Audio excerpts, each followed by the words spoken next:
नमस्कार, आप देख रहे हैं पीआरपी न्यूज। मैं हूं प्रेमाराम परियार। लगन, मेहनत, समय प्रबंधन से ही सफलता मिलती है। सांसद राजेंद्र गहलोत।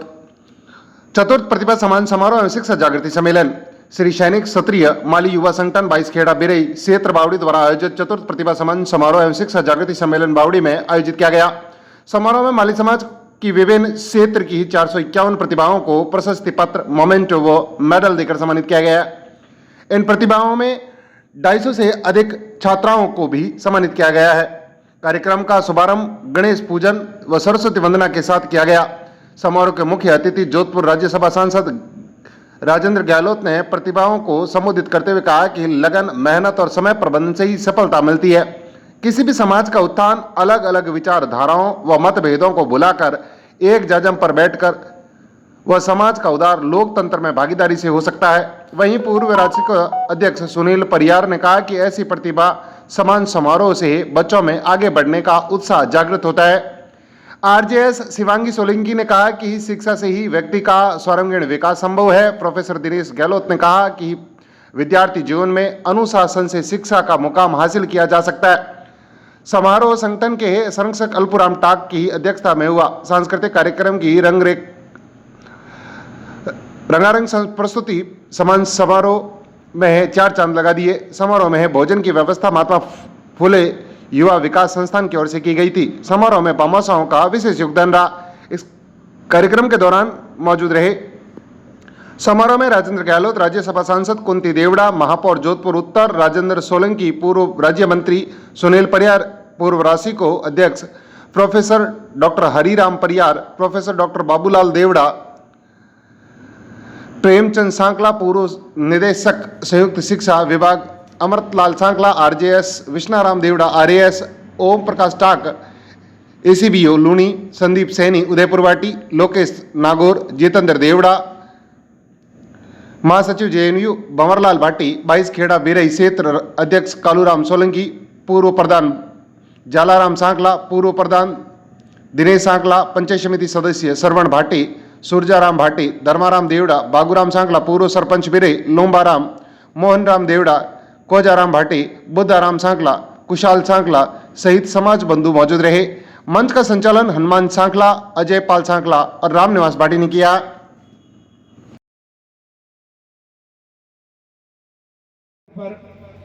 शिवरतन भाटी, श्री प्रेम सिंह जी, क्यों सर, विजय श्री उमेदाराम जी बावड़ी स्तर, उगमाराम परियार, सोमराम जी बीसीसी प्रमाण पत्र ए। इन जनरेटर सहित सारी व्यवस्थाएं जो भामाशाहों के द्वारा की गई थी, मैं उन भामाशाहों के समान जिसे वर्तमान समय में आप बाजार की शक्ति के अनुकूल बना सकते हैं, तो आपका ज्ञान आपको इतना शक्तिशाली बना देगा जिसकी कोई सीमा नहीं। मैं पुनः आयोजकों से आग्रह करना चाहूँगा, केवल इसी बात पर फोकस मत कीजिए कि हमने एक अदद नौकरी हासिल कर ली, हमारा काम हो गया। हमारा समाज बहुत बड़ा कृषि प्रधान समाज है। प्रोग्राम बनाइए, ट्रेनिंग प्रोग्राम आयोजित कीजिए कि किस तरह से हम ऐसे कृषि उत्पादों की श्रृंखला को बना सकते हैं जो वर्तमान दौर में मार्केट के अनुकूल हो। आपको पता है, पेस्टिसाइड फ्री, फर्टिलाइजर फ्री जो कृषि उत्पाद हैं उनके भाव बहुत महंगे हैं। क्या समाज अपना एक ऐसा प्लेटफॉर्म नहीं बना सकता? क्या ऐसी वेबसाइट नहीं बनाई जा सकती जहां से हमारे उत्पाद सीधे बेचे जा सकते हैं? किया जा सकता है। सोचने की जरूरत है। और ये जो प्रतिभाएं सामने बैठी हैं, आप सोचिए, दिमाग लगाइए। देखो, ये कहा जाता है कि जब किसी भी उपलब्धि का निर्धारण करते हैं तो उसमें आइडिया इंपॉर्टेंट है। Idea can change the whole thing. क्या होता है और उसको कैसे क्वालिफाई कर सकते हैं? आरजेएस मतलब राजस्थान न्यायिक सेवाएं, राजस्थान जुडिशियल सर्विसेज।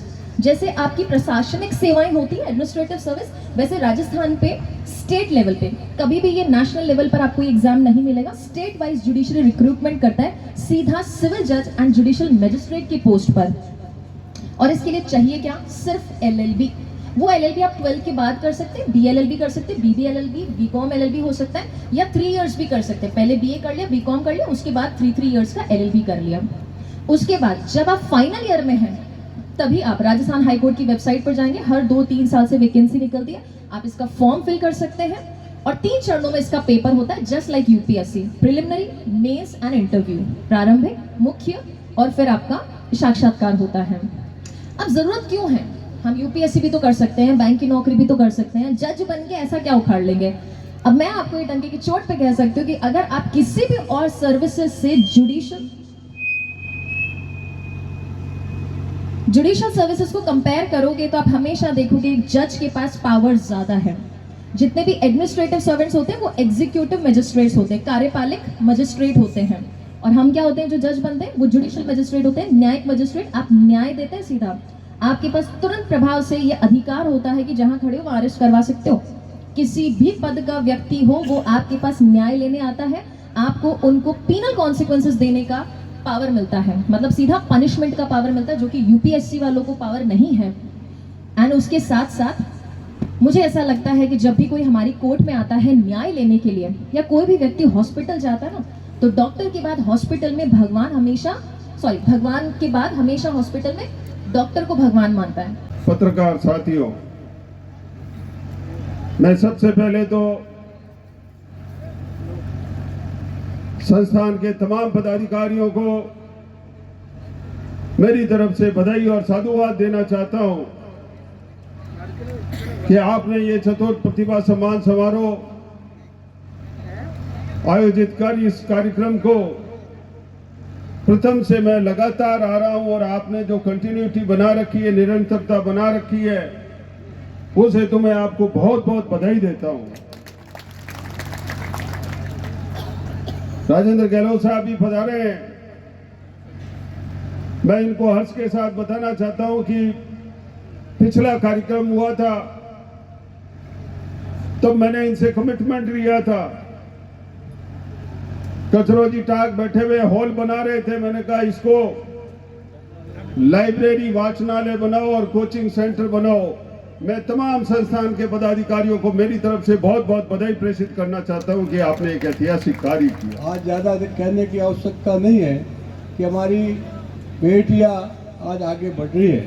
बहन शिवानी जिस तरह से मेहनत करके हम सबको एक प्रेरणा दे रही है कि जो सपना हमने देखा है उस सपना को पूरा करने के लिए कोई भी कसर मत छोड़ो।